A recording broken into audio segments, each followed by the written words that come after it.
Hello guys, it's Cali here, and I'll be bringing you a post-rotation deck profile on this Tera box deck that Tord recently played to get top 16 at the Champions League. Um, I think this deck is really cool. It's basically like a weakness deck. Like you're just playing a bunch of basic attackers that hit like certain weak spots on other decks. So we have the Wellspring for the evolving decks. We have like the Pikachu for like the non-stage 2 decks that basically anything that's not stage 2 dies to Pikachu. It also has the Resolute Heart, which is a broken ability still. And then we have the Lily's Clefairy for the Dragapult. The only deck that... Oh, actually, we have the Teal Mask for the Charizard too, so we actually have outs for every single Stage 2 deck that is like currently relevant, so that's pretty cool. You basically can one-shot everything. Um, this deck relies very heavily on the Noctowl engine to like find the pieces, because otherwise it's like impossible to find your like Crispins when you want them, or your Energy Switch. And we have the Teal Mask Ogerpon for the Energy Excel, similar to like how Regidrago, Teal Dance, and then E-Switch. You got that in this deck. And then we have Wellspring already explained. It's very good into the stage 2 decks. Also Sov is, or like not stage 2 decks, but any evolving deck. So there are stage 1 evolving decks now.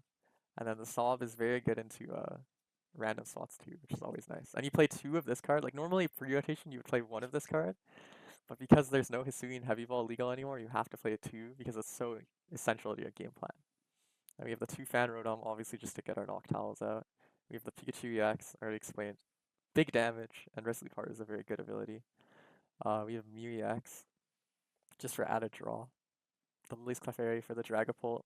And also, I mean, it's also okay into Raging Bolt. It's a very efficient attacker. The Latias EX for just pivoting your guys around. The Pheasantipede is more draw. Ditto is really good because you can fan Rotom for like a... Let's just say you fan Rotom for the Ditto, and then you retreat into it, so you can get an out to your Tera Pokemon off like one Nest Ball. So you don't have like... I played Terrapagos a lot in the past where you have like awkward hands where you can't get your Fan Rotom plus your Noctowl, but since this deck plays so many energy... Right, not your Fan Rotom plus your Fan Rotom plus your Tera. And since this deck plays so many energy, you have like ways to pivot into it turn 1 and get the... Let's say like the Terrapagos. And then the Terrapagos is just here for a solid attacker that, like, the issue with Pikachu is that it does discard all its energy, so Terrapagos is just here for a solid option for like just a 240 swing. Like it's probably pretty good in like into like a Raging Bolt deck, because I don't want to discard all my energy if I'm already ahead, obviously. And then Blood Moon is just a good closer. This deck like definitely struggles a lot with the late game, which I'll talk about later. So having Blood Moon just as like a super efficient attacker makes a lot of sense. And we have Crispin because this deck can't set up without Crispin. You need to get your energy in play. Just like Research Boss, Iono. So why not? And then Turo just to remove liabilities. Or you can always Turo Noctowl, which is like a play I've done a lot in the past. Especially when you have like Hoot Hoot start, you can go like Turo Noctowl and then Turo Noctowl and use it again and you get a pivot. So broken. Uh, we just have some search, and then we have the E switches, obviously the combo with the Teal Mask Overpawn. The Night Stretchers, just recovery, Earthen Vessel, all the standard stuff. And then we have a lot of different energy, but we have no issue finding them because of the Crispin and the Terra. Or, not the Terra, the Earthen Vessel. So yeah. Some like key things I would keep in mind with this deck is like, the issue with this deck is you don't play Pidgeot like an old Terrapagos deck, which, I mean, this deck's not that similar to Terrapagos, but yeah. So you should definitely like try to present Mew and Fez, otherwise you're gonna get Iono'd into like Oblivion, because you're probably not gonna draw your Noctowl off your Iono, so just make sure you're always Iono proof. If you were playing this deck going to like Atlanta, I'd probably try and find it out to the Walls deck that everyone's playing right now. As this deck is built right now, you just kind of lose to a Girafarig EX or even a Milotic is pretty bad for you. Anything else? I mean, I'll just go over the top cut of Champions League 2. So like this for Alligator deck 1, I feel like this is probably a pretty good matchup for you. They have Milotic actually. Maybe it's like not a good matchup. I take it back. But if they don't, if you can like definitely run this deck over very fast with a early Wellspring Overhaul, so I don't think this matchup's like terrible. And there's like this Dragapult Dingo deck, which is like not good, but yeah, this is definitely 60 cards, and you definitely just beat it with Wellspring. Um,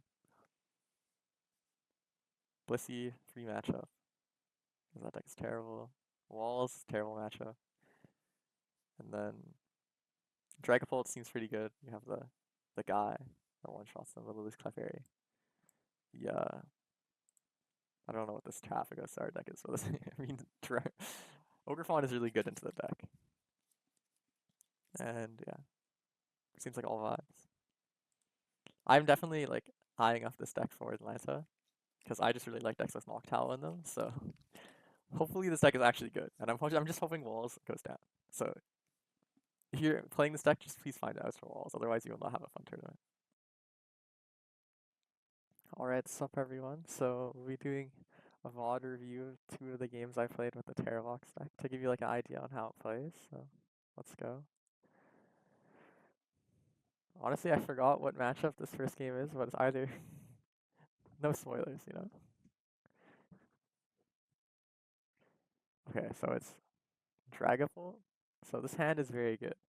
I honestly, I don't remember exactly what I do here, but I'm assuming it's just like a fan rotom angle.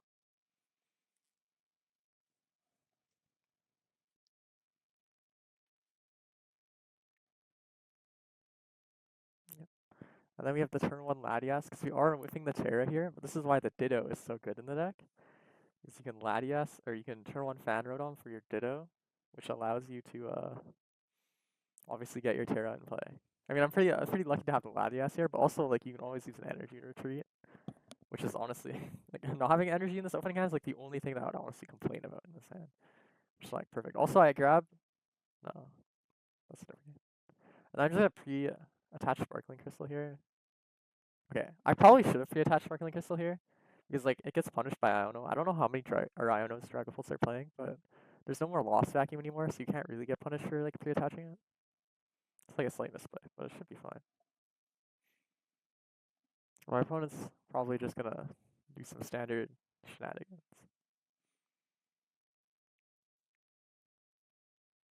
And I did get Iono, so I do get punished for it. But I did draw the Noctowl off the Iono, so despite the fact that they're gonna Itchy Pollen here, we are chilling. So you can just Noctowl for Sparkling Crystal and then just Torrential Pump. And then in the Dragapult matchup, you just want to aggressively Torrential Pump. If you're doing that, you're probably winning.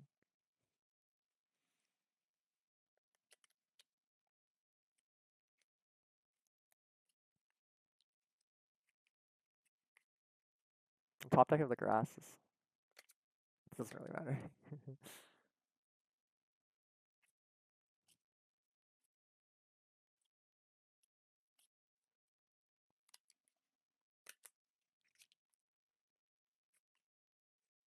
So yeah, I'm just grabbing the Crispin. So I grab a second Crispin here just to like, assuming I don't get hand disrupted next turn, which is not like the most unreasonable thing. I like having the Crispin out in my hand because basically anything else I could stack in my hand is a dead card. Like any item, like I'm just assuming that my opponent's gonna Badoo me again if they whiff the pull attack here, which they definitely are, and I'm gonna target down the Tribute with energy too. And I'm pretty sure that this specific Dragapult doesn't play Sparkling Crystal, it plays Unfair Stance, so it's like really actually hard to chain the Dragapult attacks. So like their best option is to Badoo next turn, that's why I grab a follow-up Crispin, and also like I'm not revealing the information that I have a Crispin in hand by doing that, because I knocked out 4 Crispin. So like that decreases their odds of wanting to hand disrupt me. They definitely should try to, but you never know.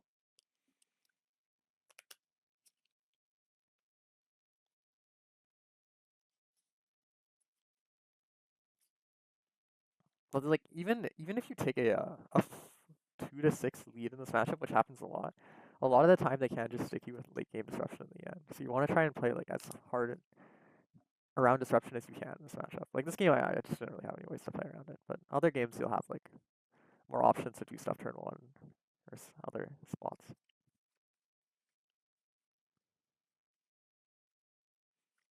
That's spell for Fez, pretty standard.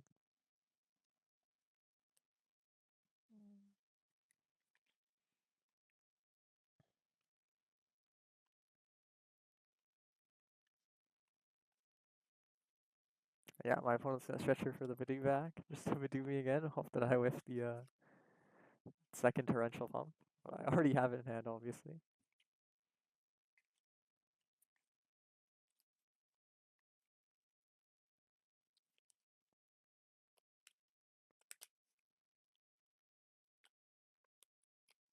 And then yeah, this turn is very autopilot. I literally just play Crispin and then I attack.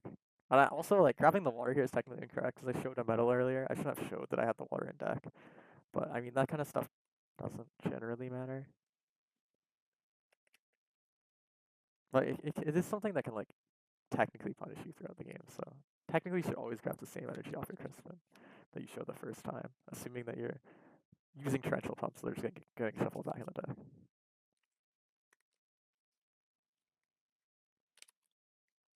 My opponent has managed to whiff Dragapult EX again, which is kind of insane too. So I'm gonna get Ichiponed a third time, and then they did hit me with the Iono this turn, and my hand is very bad. But sometimes you just have to like play to like draw something off the Iono at some point. It's actually insane though, because I only have I've 46 cards in deck. So honestly, like my odds of top decking something live here are not that good, which is why I think this matchup is like a lot closer. And like I don't know, I feel like people say this. I don't actually know anything about post rotation format, but I feel like people say this match is like pretty favorable for like Terralock's deck. But I feel like you can't just get disrupted out of the game. But like also ideally I would have had outs to mute turn one. So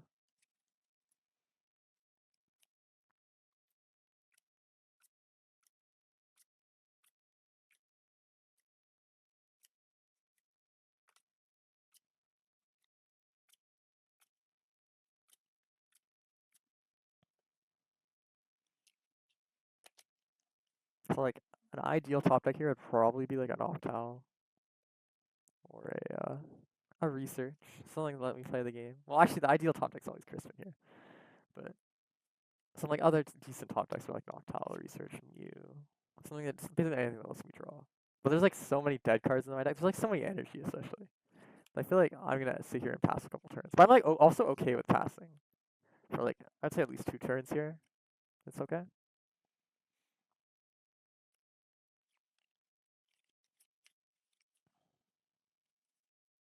And also because my opponent is Badooing, I get to sob their Badoo. I don't actually know if Dragapult's playing switch cards right now, but I'm assuming they probably do play a switch. But even so, it like forces them to find another piece, which is nice. And here I think I'm gonna bench the other Ogerpon because if they Iono me again, oh, interesting. Okay, well in that specific spot maybe it makes sense.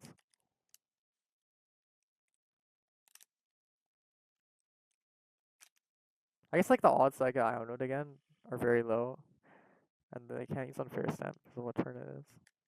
I don't even know if Dragapult actually runs 3 Iono next format. I don't know very much about these decks.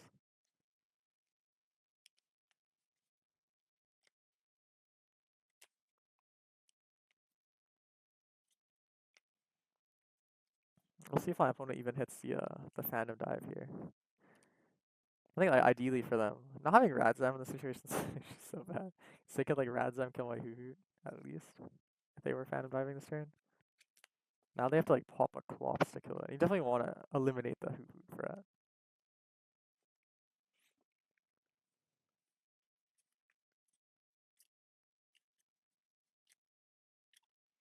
Looks like they might just be taking another chill turn with the Voodoo, which is fair. They definitely want to use the switch this turn if they play it because like okay, they are using the switch. So looks like it might be a Jet Headbutt.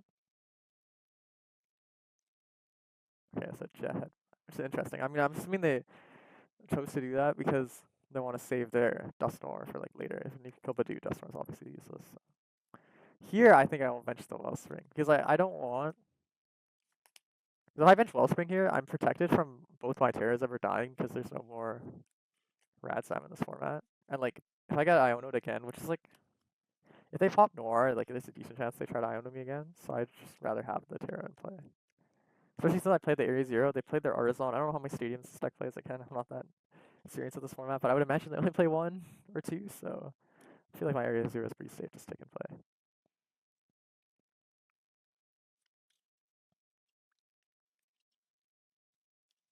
And I can always, like, if I always top deck anything, I can always just hit E-Switch Lily Stuff Fairy for a game. So I was basically just like playing a waiting game and hoping I top deck something at some point. It was kind of awkward how I wasn't able to play my deck out early. So.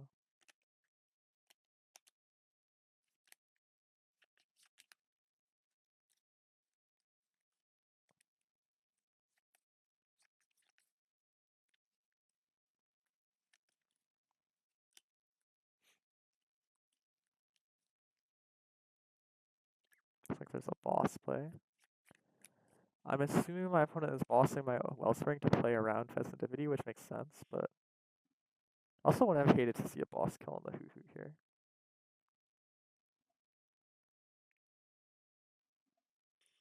I think this play is like probably better because like I guess they're not threatening one next turn.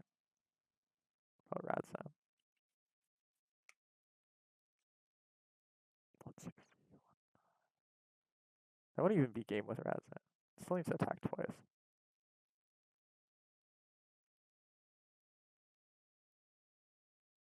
Oh no, it definitely would be game with Rad Sound, but I'm trolling.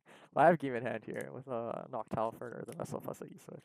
Just have to wait for the thing. Obviously, topping the research is lucky, but like I also didn't top deck anything for like a couple turns, so it's like okay, it's fair. I'm just going through the motions. Always gotta make sure, like you always gotta double check that you have game before you like start slamming your cards. You don't want to accidentally screw something up.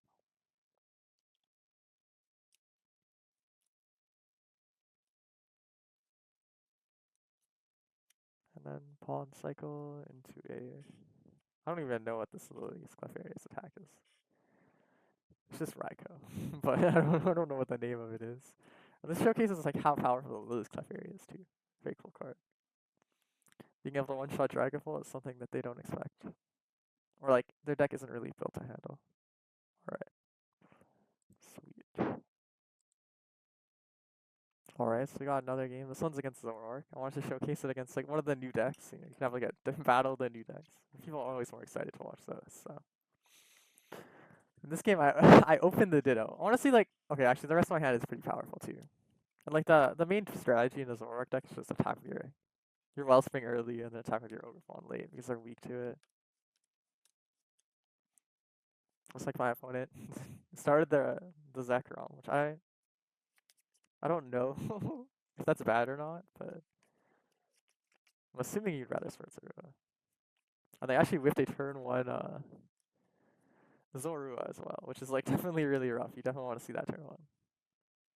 And like my hand is pretty okay. I have a Crispin. I can like preemptively Crispin to my Wellspring and just threaten the turn two, which is definitely what I'm gonna do here, especially seeing like the lack of Zorua in play.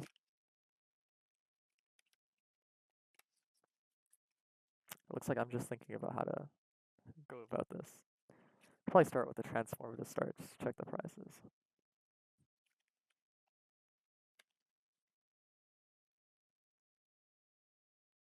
Yeah, okay. I'm taking a very long time to decide what to do, but we ignore this. Um,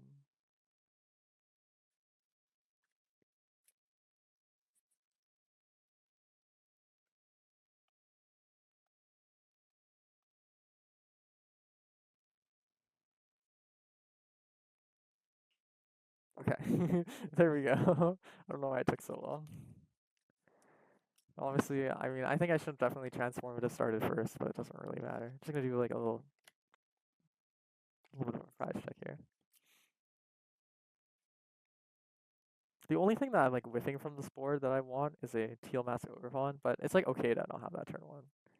Unless I transform to start for that, but I feel like I should definitely grab the Wellspring and threaten that turn two. Yeah, looks like I'm gonna do that.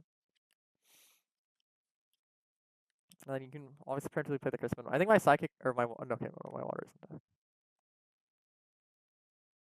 I'm just grabbing the Psychic. I actually don't know what's like correct here, but I'm grabbing the Psychic Energy because the Lily's Clefairy is useless in this matchup, so I'd rather just like slam that and play. Just get rid of it. So like the rest of my hand is okay for next turn. And I get to Saw block there. There's that Reshiram, not Zekrom, if they want to move it, so that's nice. I mean, I'm assuming they honestly wanted it active anyways, but... Well, actually, this does limit them from going into the do, which is actually, it's pretty sweet. Next turn I could, like, honestly, like, next turn I could have, like, insane turn of just, like, where they knock, or, they eventually just double Zorua, and then, okay, never mind. Looks like they have TM Evo here, so that's actually not a play, so we just ignore that.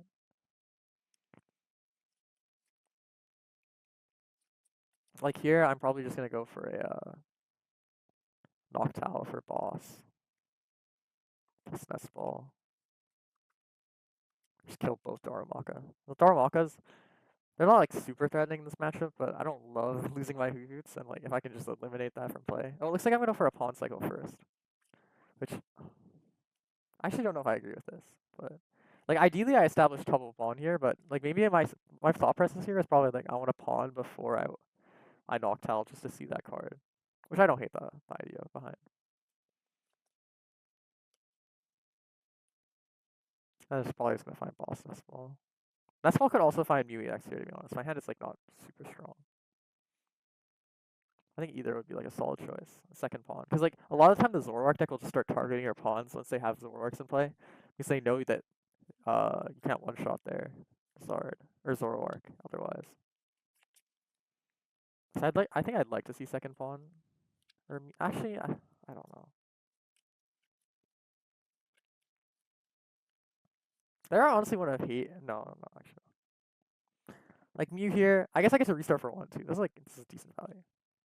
And it plays really well into Unfair Stamp, which I know this deck plays. But at least the list I'm playing against was playing.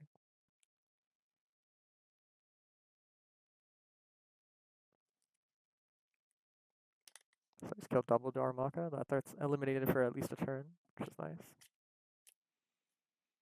I think my opponent's best response play here is definitely just like CC kill Ogerpon with Zoroark plus Unfair Stamp, which I don't know how reasonable that is. I don't like that. It sounds like a lot of cards, but trade is a pretty good ability. We've seen it many times with Curlia, so and Zoroark in the past.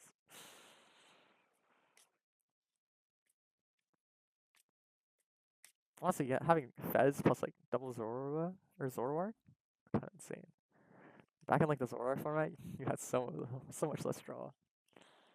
You just had your Zoroarks, and like Zoroark is like by far the best Pokemon. Alright, a binding mochi means that a potential one shot on the Teal Mask is possible with the Petron. Obviously benching the Petron is not great, but there's already Pheasant Divinity in play, so it doesn't really matter.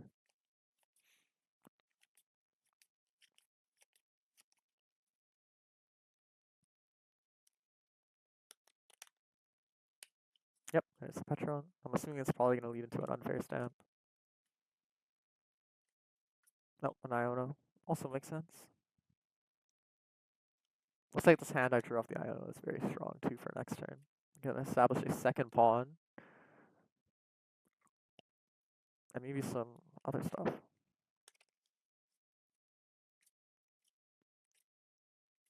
Looks like my opponent is retreating. Oh, they're retreating the energy off so they can use the ends PP up to excel to the Zoroark. It's basically just a Dark Patch. Very neat. And then it looks like they might have whiffed the KO on my... Oh, no, okay. They have the KO on the Steel Mask. And they had the League HQ. So I have to do a lot with this turn to respond to it. But luckily I drew an insane hand off that, I don't know. So it looks like I do have the response already just in hand.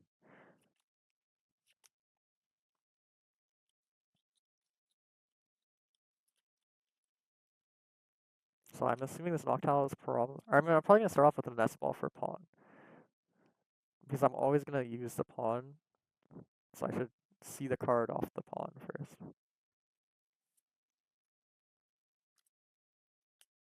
The energy switch is pretty useless.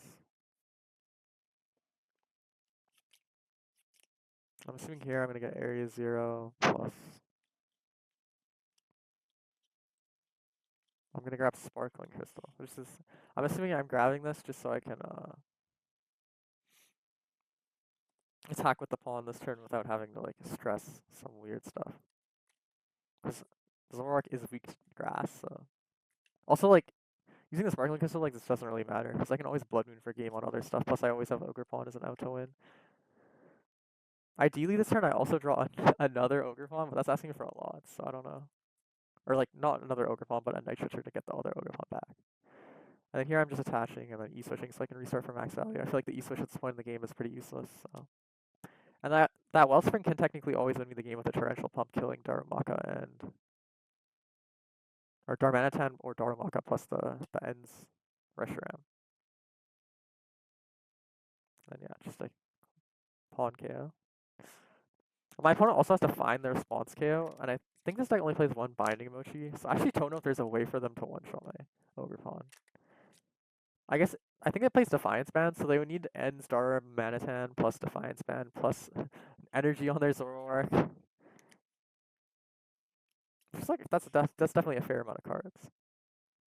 Also, they just that bumping the stadium is like kind of relevant because now my Noctowl's in the discard, so I have a Night Switcher out to grab it back later on. I don't know if it ends up coming up, but maybe it does. It looks like my opponent might have hit the attack anyways. Which I mean, I think it's fair, but I feel like the hand disruption plus the end star man is a lot. Or plus the Defiance Band. The Defiance Band is like the hardest piece to find because it's a one of.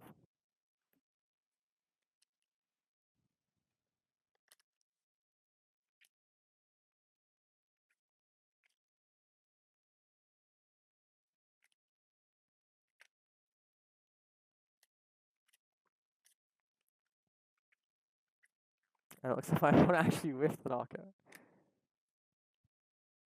And then they left the Petchy X inactive. Which is definitely incorrect, because I'm pretty sure I can one-shot this with my Ogerpon if I get enough energy. And it looks like I do have the knockout on the Fetchy X. So like, or actually wait, how many energy do I need? No, okay, I definitely can't. No, I can kill it here. It's just a lot. But it doesn't matter, because I just have Night Switcher for Noctowl for boss. It just looks like I'm taking a little bit to realize it.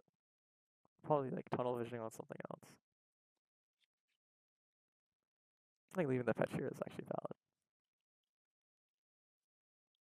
Yep. I grab the boss, then boss is Zoroark. And it's weak to grass, so that is a knockout. Alright. Hopefully you guys enjoyed some gameplay with the new Tera box deck. Um, and yeah, I really am a big fan of this deck. So hopefully I have like okay insight onto it.